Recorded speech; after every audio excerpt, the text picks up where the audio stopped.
Good morning.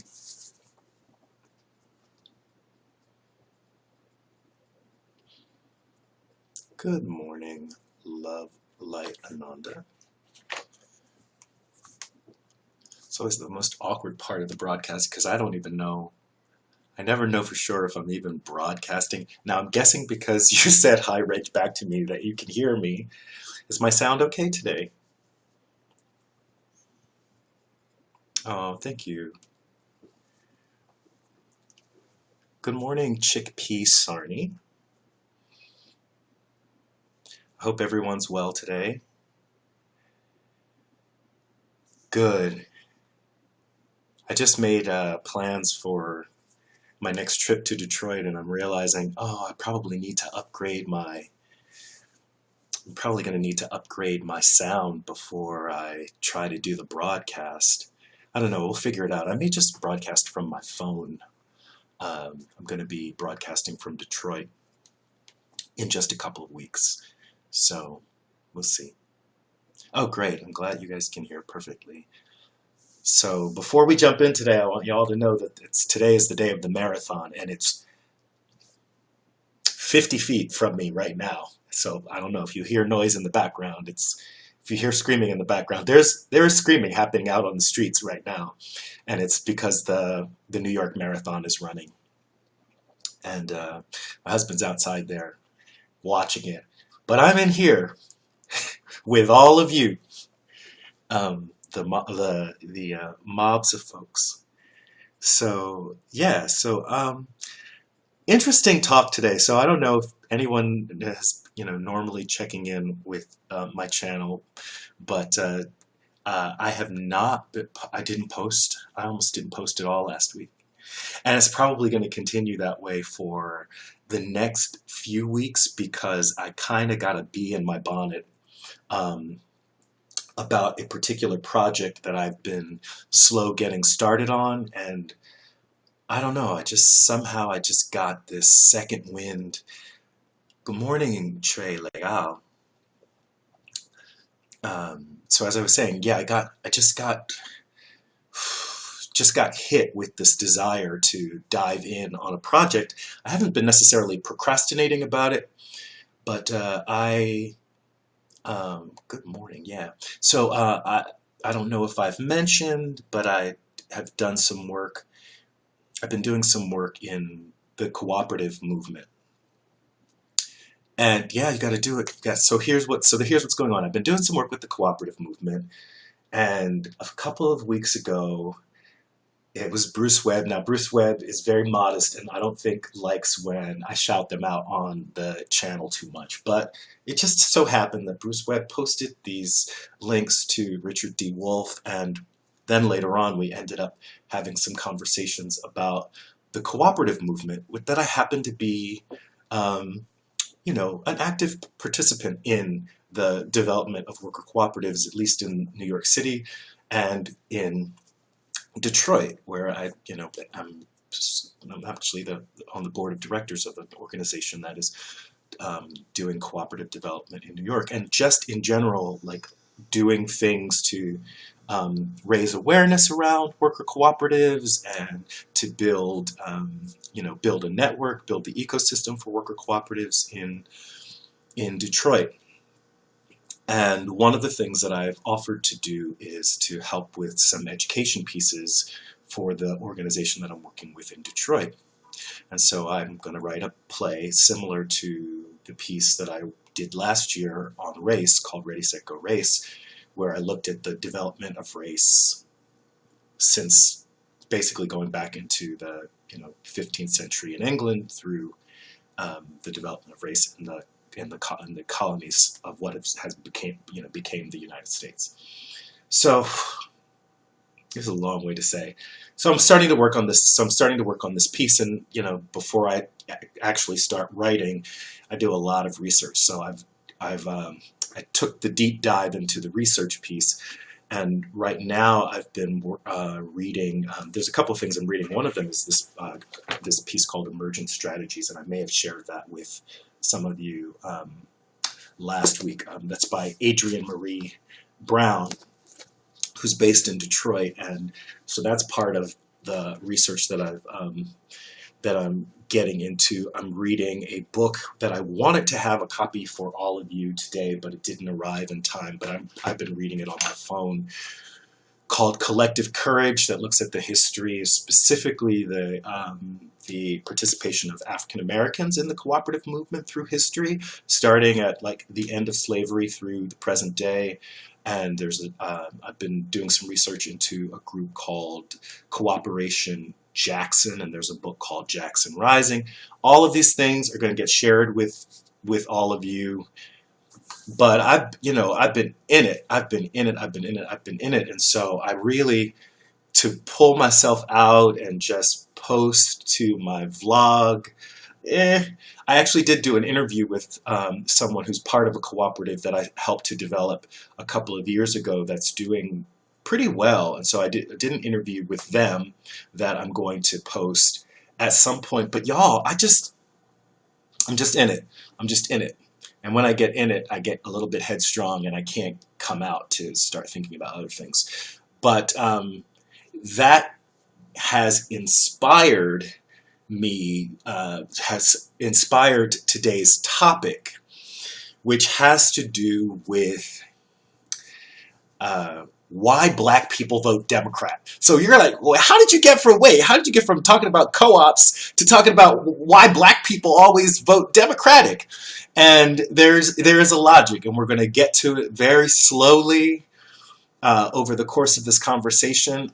I am hoping that some of you will be interested in guesting, and so that I'm not going to do all the talking, because I'd love to hear your thoughts on it. Yeah, Love Light Ananda is like, let's talk about that. Okay, all right. So, okay, cool. I hope that you'd be excited. Now, I want to let you know that I'm not going to come at this as like I have the definitive reason why black people vote Democrat. I am not coming at this from the position that black people should vote Democrat. I'm going to go ahead and I'm going to dive in, and I'm not promising anything. I'm not promising that I will ever make another video, y'all. I can't guarantee that I will ever post another video to my YouTube channel. I can't even guarantee that I will be sitting here for this live stream a week from now. So we're going to let this go. This might be, so go ahead, tell your friends, this may be the last one. This may be the last live stream. So those of you who are here today, I'm so glad that you've decided to join us. And, you know, we'll do the thank yous and scroll the thank yous when this is over today. So don't be upset, but there's a reason I'm going to talk about this. Just because the work is so, like I said, we're going to get there slowly. One thing that has been happening, and I have to go back and look at some comments that were made.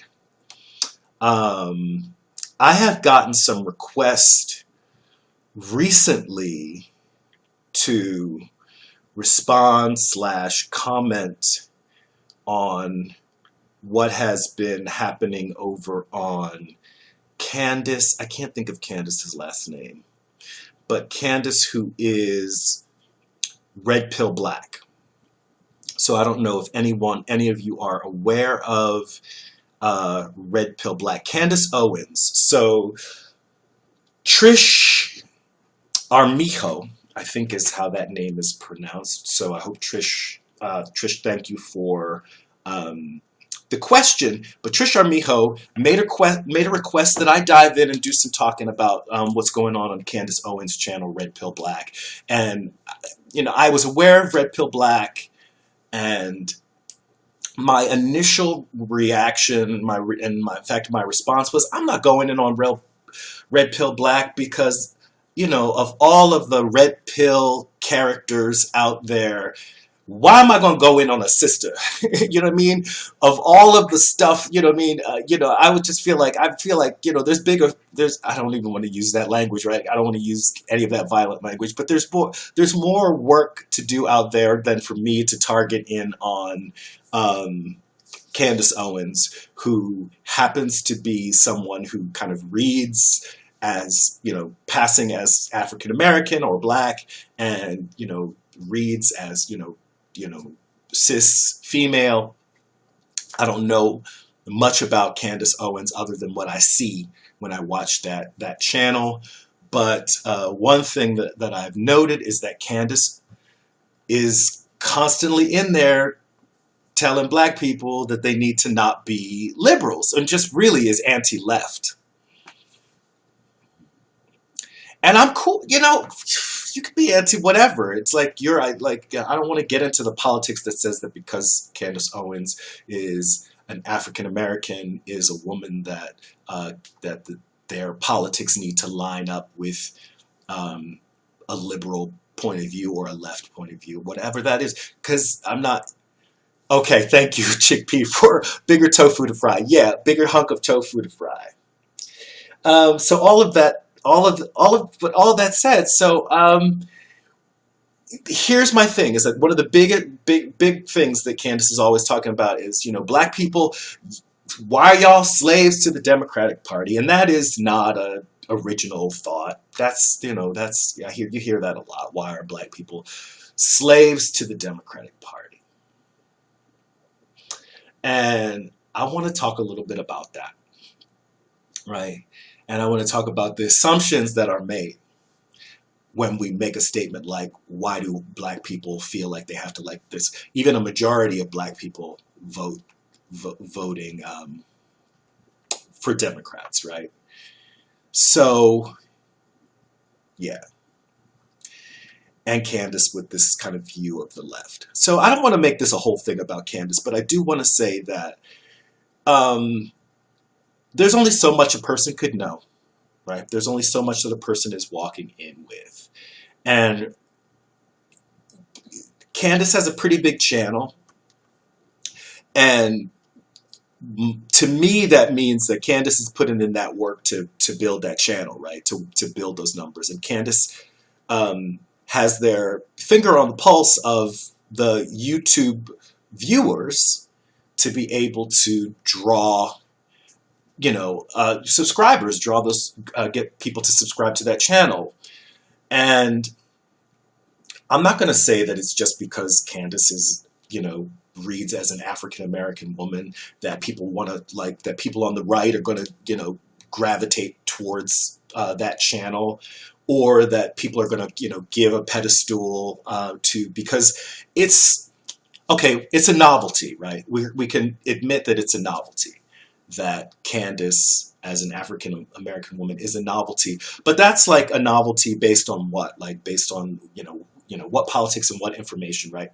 So before anybody goes in and says that Candace is, you know, dumb for being conservative or what have you, there have been black conservatives, you know, in the United States since the beginning, right? And it really until 1950, the chances of a black person being a Republican or a Democrat were like about as there was a bipartisanship in black voting in the United States prior to, let's say, like the mid to late 1940s.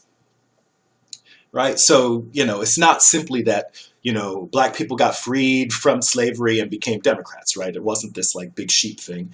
People likely aligned with what the people in their community were doing. They may be aligned to, who knows, what the, you know, what the way that they were conditioned to voting, or the way that people talked about candidates around them, whatever that was. Black people were pretty much split down the middle in terms of the way that they would vote for candidates.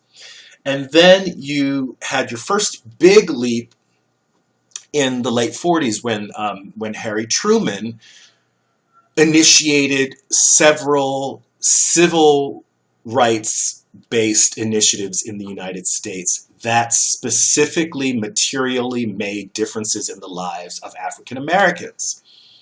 And as a result of that, you had a big jump. You saw a big leap from, say, like, you know, the 50% to maybe like 60% or 65% of African Americans suddenly moving to the left. Right? It's not ignorance. It was like there were people saw the potential for material differences, like for improvements in their lives happening because of you had the president of the United States talking about stuff that made a real difference in the lives of African Americans. So we're talking like after World War II. And then, as people might assume, in the late 60s, after the passing of the Civil Rights Act, which was primarily progressive left initiative, you saw another huge leap for the black vote as far as people voting Democrat.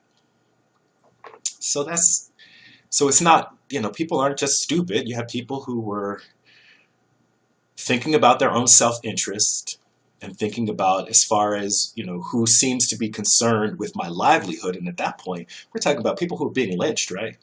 In terms of people's livelihoods, people saw that it was in their best interest to vote for Democrats. Now, that's a long time. That's 50 years ago, okay? So that's 50 years. So that's a whole lifetime for me since we saw that passing of the Civil Rights Act. And so I imagine that there are a lot of people who are, the generation of, Candace Owens, who don't think about that as, who aren't thinking back on that history and seeing where there might be some interest in voting for these candidates. And the truth of the matter is, who's to say whether or not blacks saw any real material gain from the passing of the Civil Rights Act, or any real material gain from the passing of those efforts that Harry Truman was making, right? So we don't know. We can say that politically people changed the way that they were aligned, but does that really mean that we saw some, any real differences in the lives of black people? I think the big problem here is that we are putting emphasis. There's this idea, there seems to be this magical thinking on the part of Candace Owens or anyone that somehow the way black people vote is going to have a major change on the superstructure that we're all part of, right? So is the way that a black person might vote, or the way that any of us might vote, going to have an impact on capitalism and the spread of capitalism throughout the world, right? Are we voting against capitalism when we vote Democrat? No, because everybody's embracing the same system, right? Are we going to see like an end to imperialism based on the fact that we have a Democrat or a Republican in office, right? So this whole idea that electoral politics is what we should be focusing on, right? And these like the same. I'm sorry, but I just get so bored with the conversation about whether we're talking about the left or the right. And I'm considered maybe progressive. I'm considered someone on the left because the things that I say, and my identity, people place me on the political left because of the things that I might say. But I don't really necessarily see myself as embracing too much. Thank you, Love, Light, Ananda says same. Right, because I think that we understand that the same old like electoral politics hasn't made any significant changes in the way the world is run and where power is seated in the world, right? We are still, trying to get the same, folks who run things the way that they have been trying to run things since they, ratified the Constitution back in 1787. Things haven't changed that much, right? We still have the same group of, not the same individuals, but we have power seated basically in the same place amongst this particular political elite right? Who have had the power and continue to hold the power. And we're still always trying to get them to either be nicer to us or, or not as mean, right? We're trying to get the powers that be to be nice to everybody or to be more generous or to not be so mean, right? Right. So, not to pollute our water. Please don't pollute our water. Please allow us to, please allow our, grassroots institutions to stand. You know what I mean? So that's really that's where we've been, right? So none of that has changed since the beginning. Please let us be, not in chattel slavery, right? But that doesn't mean that necessarily that, our humanity is any more recognized than it was. And that's not just the humanity of Black people. That's the humanity of anyone who isn't part of the political elite. Do you know what I mean? Anybody who's not. So we still have, the focus is still on, profit. And if anything, any policy is going to stand in the way of profit in the long run, then that policy does not stand. That's just the way things are. And Love Light Ananda says it's about power and profit, right? So those things don't stand. We may see certain things outlawed in the United States, for example, but they're going to still happen. They're just going to happen in some place else, right? Trey Legal says, our liberation will not come from either party. It will come from the people, right? And the people understanding that it's their collective power. Power is seated in the, people's understanding of how their, collective efforts can make change in the world, right? Power is not about, which of these dudes, and so far they've all been dudes. One of them was, one half of them, we had half a Black president, right? But for the most part, they all dudes. We're going, which dude is going to be nicer, right? That's symbolically at least, right? Because it's not that dude that actually has the power either, right? Power is seated, like exactly where power is seated, we don't even really know, right? But we know that it's somebody who has control of a lot of resources who has the power, right? It's the individuals who have control of the resources ultimately who make the decisions about what can be done and what can't be done. But here's my criticism. Even though we can understand that it is not through electoral politics that we change the world, we would be really naive. We would be really naive not to be involved to some extent in electoral politics, because that is how power is administered in the society that we live in, right? So we understand that the administration of power is through, the structures of power that we've created, right? The government. Right? So to have no investment whatsoever in Winter Wolves, thank you for being for the applause, right? So by not having any investment whatever in electoral politics, then we're just being naive, right? So we gotta have some involvement, right? But then the way that we how do I want to say that the way we operate the levers of power is very different, right? Our understanding of the way the levers of power are operated, and that is through, mass organization, right? When the people organize, that's when we use that power collectively to then operate the levers of the existing government, right? So we're not going to ever, well, I don't want to say we're not going to ever do that, because who knows? Who knows what's to happen? I don't want to, but we're not going to tomorrow suddenly have a government that's run by, even if like 100% of the population stands up and says, we want to overthrow the government, right? We got to have, something as a form of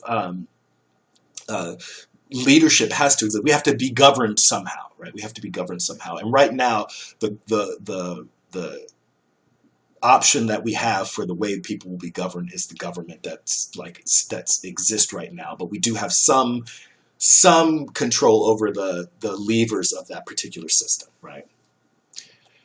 So yeah, we got to be engaged in electoral politics. And so, and this is not just a criticism of Candace Owens. This is just a general criticism. Is this idea that calling black people foolish for voting Democrat is to negate that black people have, at least on a local level, played a role in the shaping of the political system in the places where they live, right? So to say that black people are stupid for voting Democrat assumes that I don't have a relationship with the Democrat sitting in front of me, like my council person, for example, that I know personally, right? Like this is the truth for a lot of individuals. There's this person sitting in front of me, and I can shape the government on that level. So to say that, you know, black people are foolish for voting, you know, for Democrats, if you know that Democrat and you know that that Democrat is going to be working to forward a particular agenda in the place where you live, you're not a fool for voting for that person, right? So it assumes that we have no control whatsoever over the government on any level on any level. That's not true, right? So there is a certain level upon which people have control over the politics in their area, right? So it assumes that people are stupid on that level. Like the idea that black people as a bloc are the ones who elected Obama, right? So yeah, exactly. And that Obama just appeared out of the air, right? That Obama didn't have it going on in Chicago, right? That people did not see material shifts in their situation because of the work that individual was doing, right? So before Obama became President Obama, there was a lot of work that happened on local levels, and people were able to work with that individual to shape the kind of a candidate that they wanted to have, right? So people did understand on some level that they did have some, you know, there was self-determination on the part of the people who got Obama to the place where he was as visible as he was to become this national candidate to become the president of the United States, right? So Trey Legal says, like, the idea that black people as a bloc are the ones who elected Obama and somehow allowed for the election of Trump. Yeah. I mean, that's a whole other thing, right? With the 60% of black people who voted, that somehow we were responsible for Trump being elected. That somehow the 60% of, you know, 60% of black people voted, 60% of 12% of the population somehow had a huge impact on the election of Donald Trump. I think black people did what they could to prevent Donald Trump from being elected. And people seem to also forget that Donald Trump got about 64 million votes and that Hillary Clinton got about 66 or 67 million votes, right?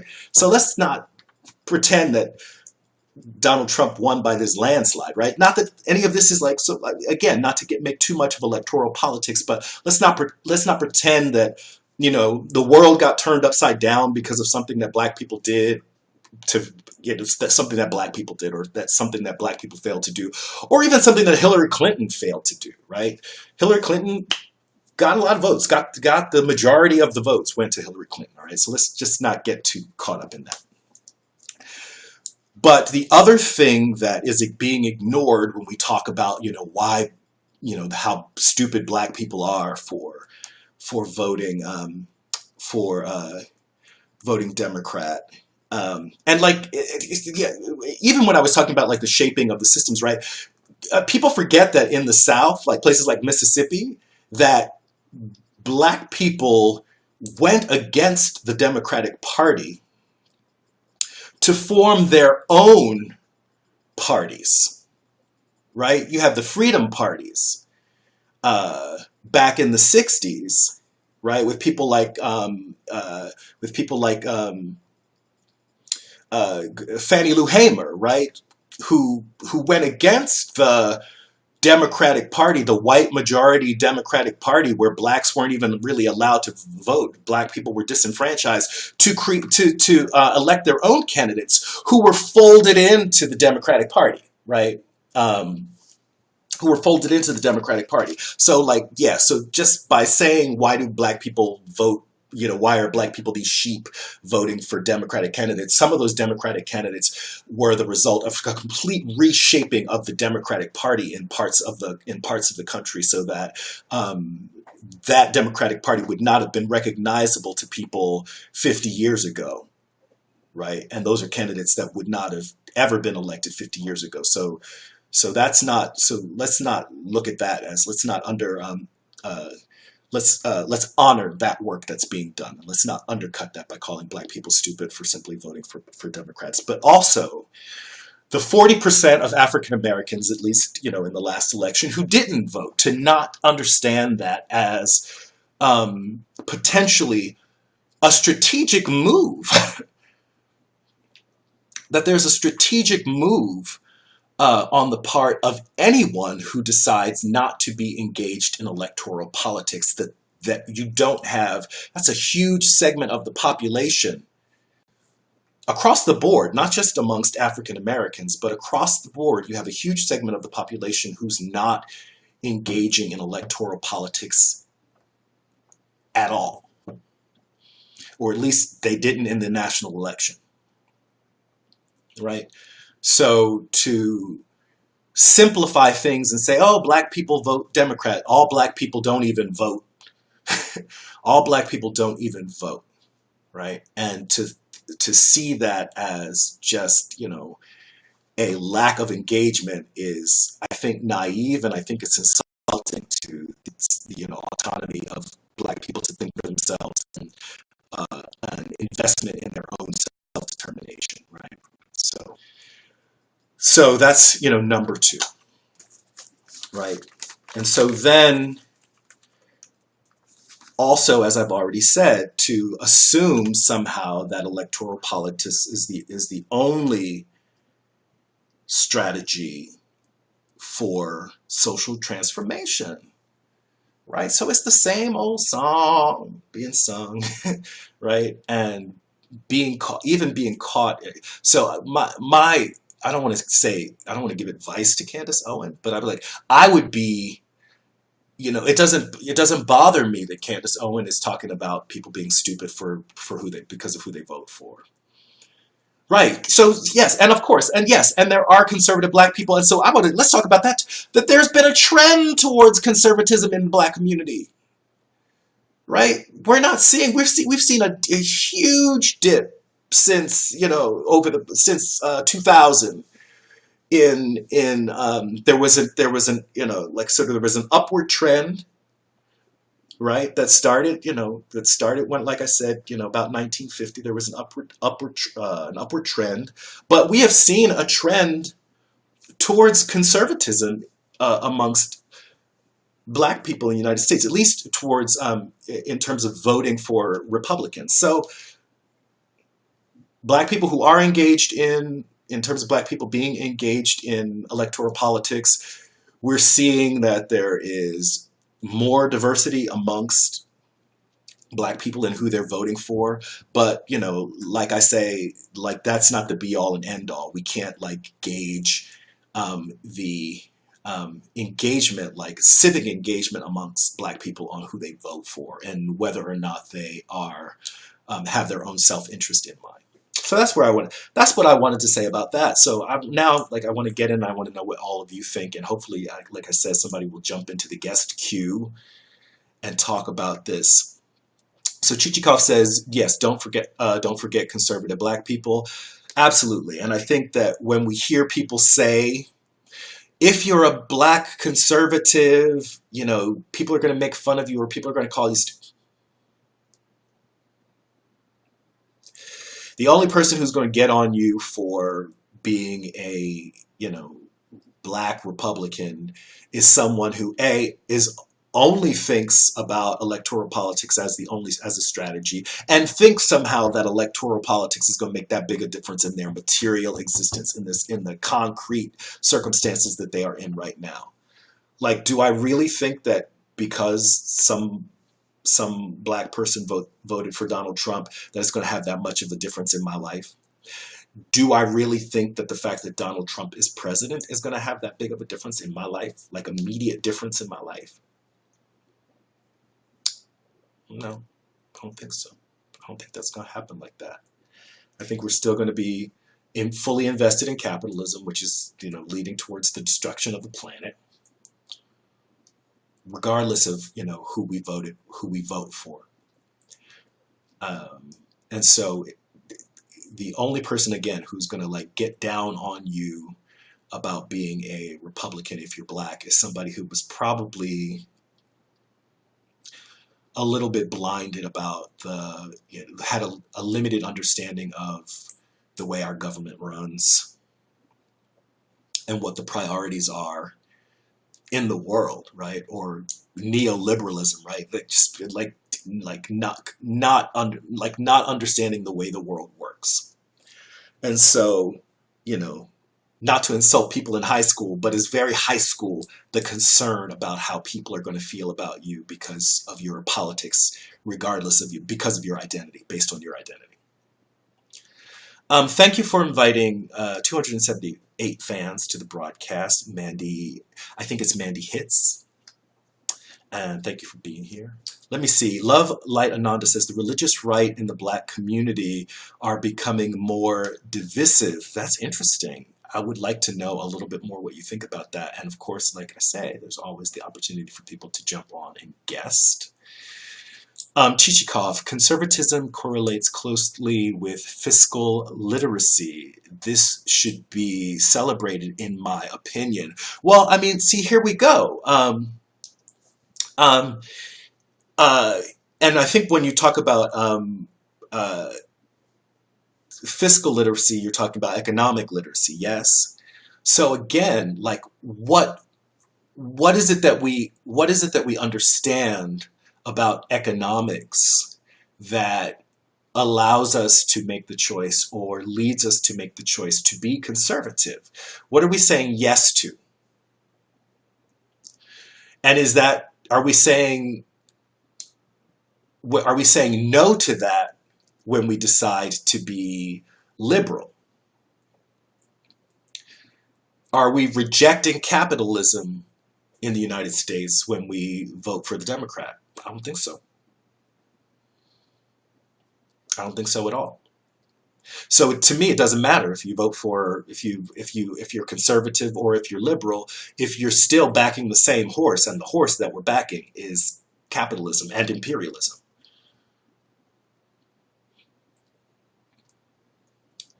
Love Light Ananda says, "Oh, thank you for agreement there." And it don't take a whiz. It doesn't take a whiz, right? So I guess the real question is, how can we get past, as and of course what we do on YouTube, is and Candace Owens trying to have a YouTube channel, trying to get views. Which is cool. I mean, I don't see that as a bad thing. And so, being black conservative is, I'd love to do an experiment. I'd love to turn around on y'all and just get real conservative on y'all, which I could do, which I could do, right? And see what changes, because I could say some things. I could say some things as a conservative that would really rock the liberal vote, right? That would really rock the liberal vote. It would be a little bit dishonest because the assumption to be made was that there was an answer somehow in conservatism for black people. But one could say that that the left is completely lacking in a theory for governance, which is something that actually Kali Akuna, who is part of Cooperation Jackson, put forth in a recent talk that he gave as part of a movement education program that took place in Mississippi, talked about the lack of a theory for governance that exists on the left. That doesn't mean because there is a theory for governance or more of a theory for governance on the right that means it's going to put black people in a better position. It just means that the left is lacking in a clear vision as far as governance is concerned, right? Or presenting a clear alternative to what's being presented by conservatives. I could get up here and say that and make that an argument for people becoming conservative, but it would be dishonest. Mandy Hitz says, it doesn't really matter. Democrats and Republicans are both in the pocket of corporate interest. Yeah, it's just like this country was developed in the pocket of corporate interest, right? The United States, and like our Constitution is set up to protect the interest of wealth, right? People were tired, wealthy people were tired of getting ripped off by the British Crown. And so they said, we want independence. And so they, from the British Crown, right? So that they could control their wealth. And this whole thing about freedom and liberty and all of that other nonsense that they sold to poor people to get them to fight in the American Revolution, that was all crap. And we can like historically look back and trace how the rhetoric around the American Revolution was crafted in order to have a more popular appeal. Right? So this is all the whole setup of this particular colonial project was for, it was a money-making scheme, right? The colonies to begin with were, an elite group of people wanted to make some money. They wanted to extract wealth from this continent, and they figured out how to do it. And they figured out how to get poor people to do it, often for free. It didn't matter the color of your skin. Mike Unraw, welcome to the broadcast. So this whole idea of like this colonial project is built around the accumulation of wealth, and that is what it has always been about. And we're here to serve the beast, right? We're here to serve as the labor, the cheap labor, in the continuance of this particular corporate experiment, right? It's a big So let's not fool ourselves by thinking that who we vote for is going to change the nature of this project,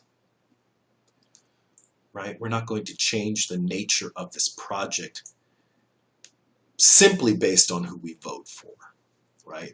Or there's no scheme to get, more people who look like us elected that's going to change the nature of this project. The only way that we're going to change the nature of this project is to shift the power dynamics so that the people are in control of the mechanisms of governance, right? Or people regain the control of the mechanisms of governance as opposed to corporations controlling the mechanisms of governance. The education, Mike Ross says, the education system is created to make workers and thinkers for those that are in power. I would love to hear you say more about that. And just so you know, Michael Raw, I haven't had a guest. And I don't know what that means. I don't know if you guys just like to hear me talk, or you guys, it's just too early in the morning and everybody's just decided that I'm going to roll out of bed and sit down and put my feet up and listen to, Reggie go on and on, or what have you. I don't know, but I really do miss having y'all guest and a little bit more back and forth.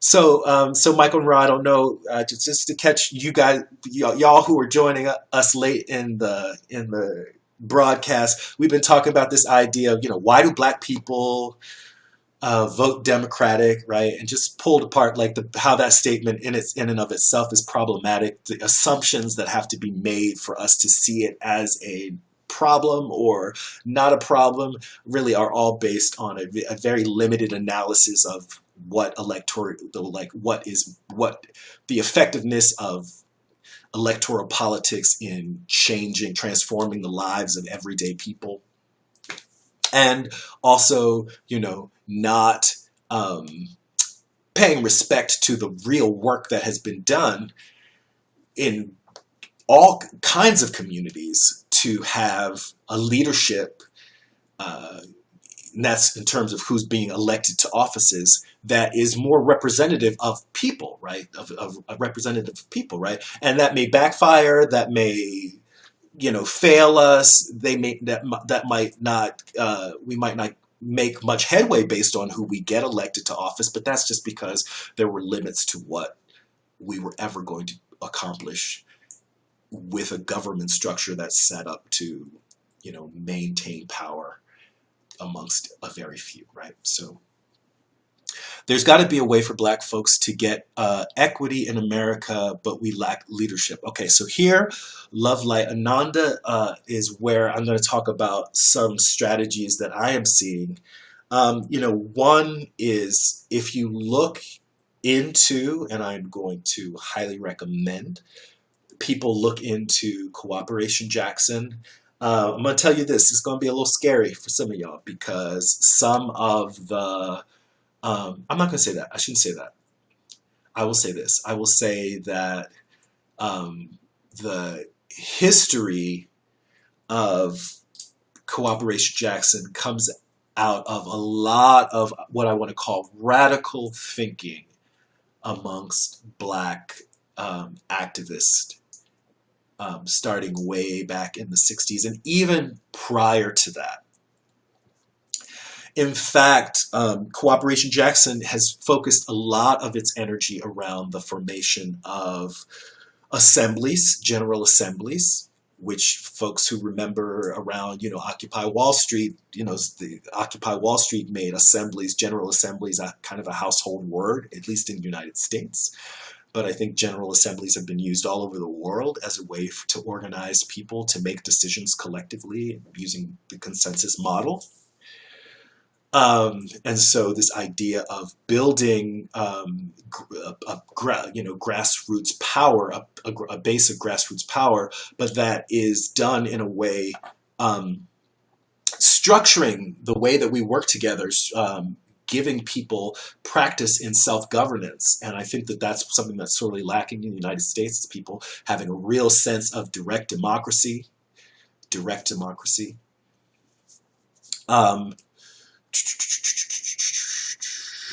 Chichikov says, that's not true. You do have a leader, but his name is Donald. Yeah, come on, Chichikov, you know better. The Dems want Trump out, but I haven't heard or seen one person on the left who is willing and able to step out. Well, see, that's the thing. It's like, we get caught in this trap because we're still waiting for someone to step up, when the fact of the matter is, what should be happening is actually down. We need to be down amongst ourselves, amongst the people, and organizing ourselves and discovering what our needs are and seeing where our needs are not met and coming up with strategies to meet those needs amongst ourselves through cooperation, which is the other piece that I think is sadly the history that is sadly lacking from someone like Candace Owens, Red Pill Black, and others who talk about what leadership looks like, or people who are tied to this idea of electoral politics. Because in communities of color, at least, where people were completely disenfranchised and openly, legally disenfranchised from slavery, right? Including while enslaved, you had the existence of mutual aid societies. You had the existence of cooperation that existed, right? That turned into real institutions in the support of African Americans who had no one else to depend on except for themselves. And you had a movement, historically a movement, starting from really, like I said, during the time that Africans were enslaved in the United States, probably were practices that came from Africa and were brought to the colonies. You had example after example, and many of these dependent on the leadership of women who were responsible for the economics within the household, who had to get the food, who had to, had to go out and buy the food and knew what food cost and had to, make that food and make that food budget last, right? And you had, education being carried by, women in these households, people who were, considered, the female figures in these households, right? So you have this rich history of cooperation amongst African communities, and some of the very same people who were responsible for building those cooperative institutions are the same people who built these alternative parties, these alternative government structures that were then, got to, represent the Democrats at the national convention. I believe Fannie Lou Hamer was the first African American woman to represent Democrats at a national convention. Check me on that. Check the history. But Fannie Lou Hamer was also an integral part of the cooperative movement in the South. And so you had all of these figures, right? I was in the reading that I was doing. It turned out that Mrs. Thurgood Marshall was running a cooperative, right? So we had people who were, high-profile people. W.E.B. Du Bois was promoting cooperative development amongst African Americans in the United States, right? You had A. Philip Randolph was promoting the development of cooperative activities. So we're talking about mutual aid societies, we're talking about credit unions, we're talking about buyers clubs, right? So there is a history of grassroots organizing for people to meet their needs in everyday life that is completely being erased when we simply feel like the only solution that we have is who gets elected to office. To a public office, right? And these were often efforts that the legitimate government failed to support or actively sabotaged for one reason or other, right? And these were huge ventures that were started. Some of them, only last for a few years, but they were huge ventures, right? And so this is work that has been done traditionally that has meant the livelihood of African Americans in particular, who were shut out of the electoral process when this work was happening, right? And so to have these folks engaged in this work and bringing people together, and again, like, it would build up and then it would be knocked down and then it would be built up again and it would be knocked down, to have people who have these skills, right, and to have that not acknowledged because people are too busy trying to figure out whether or not we should vote Democrat or Republican, I think is pretty insulting. Why not orient and collectivize around values, etc. So Chichikov, thank you for that comment. And this is exactly what I'm talking about, is that this has traditionally happened, and not just in Black communities, it's happened all over the place. The reason that I'm talking about it in terms of what Black people have done is because there's this weird, like, thing about who Black people vote for, as if the way who Black people vote for is going to save Black people. But I think that the average person in the United States has figured out that cooperative activities are the way to survive, right? And I think it's not dependent on the color of people's skin.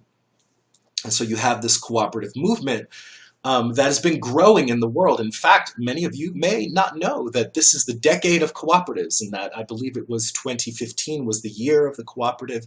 And so we have cooperative weeks. But I think that through studies that the United Nations has done, it was seen that they're like 50% of the world now is meeting their daily needs through cooperative work.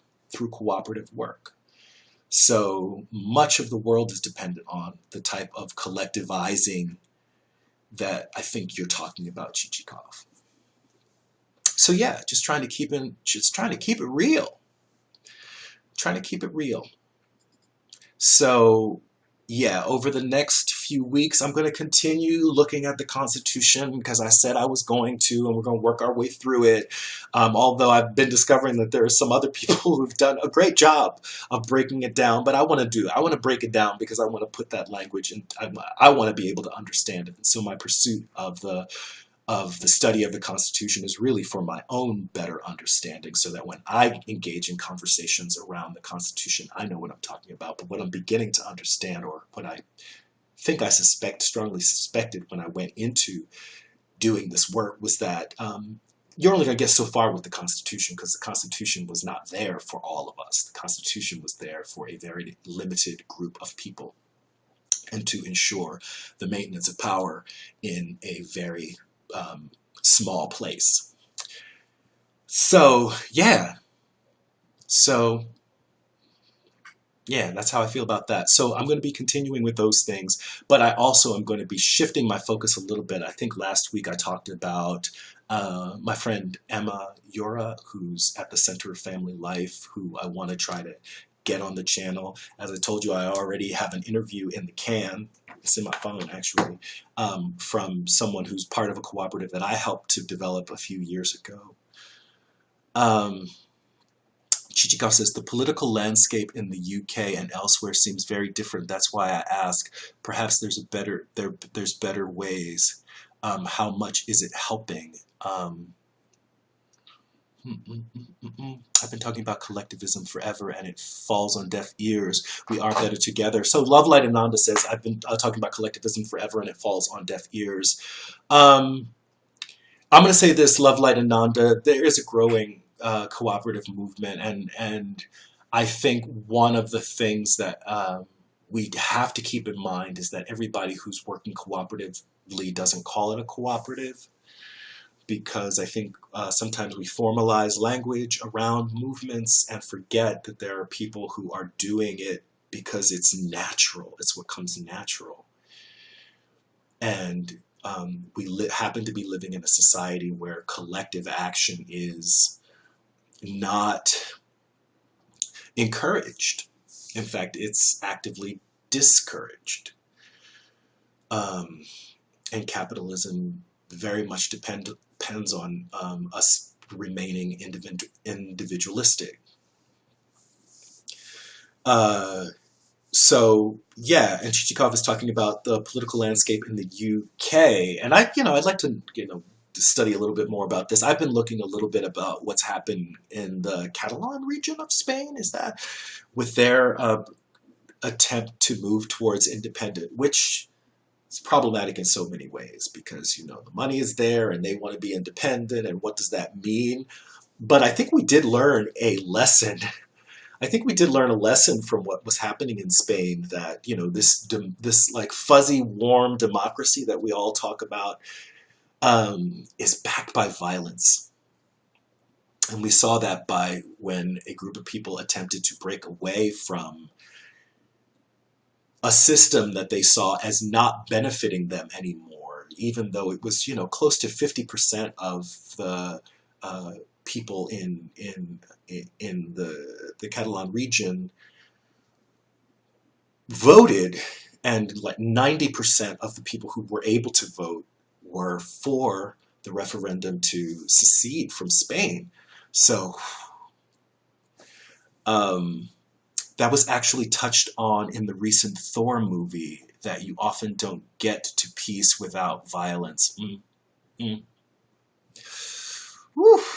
Love Light Ananda says, we need a cultural shift in our thought processes all over the world. Yeah. So, yeah. But again, thinking very specifically about like, how do we begin on a very grassroots level to learn to exercise collective power, learn the the practice of direct democracy, begin to get a feel for what self-governance might be like. Again, I suggested that some of you look into Cooperation Jackson and this, what they call the Jackson Kush plan, which it's a very, Afrocentric model because it's based on people who have been disenfranchised since, there's not been a time in the lives of certain portions of our society who are African American when they have felt really any real agency, right? Have been marginalized in ways that you would think that you were in another country. You would think that you were in some other country, but have been things that have been happening and continue to occur in the United States that we would look on and think, that's not the U.S. where that's happening, right? And so there are particular strategies that are being considered in Jackson, Mississippi with Cooperation Jackson, but the Jackson Kush plan forwards the idea of general assemblies with limited engagement in electoral politics, but at the center of it is cooperative organization. So building institutions from the ground up to meet the needs of people in their daily lives.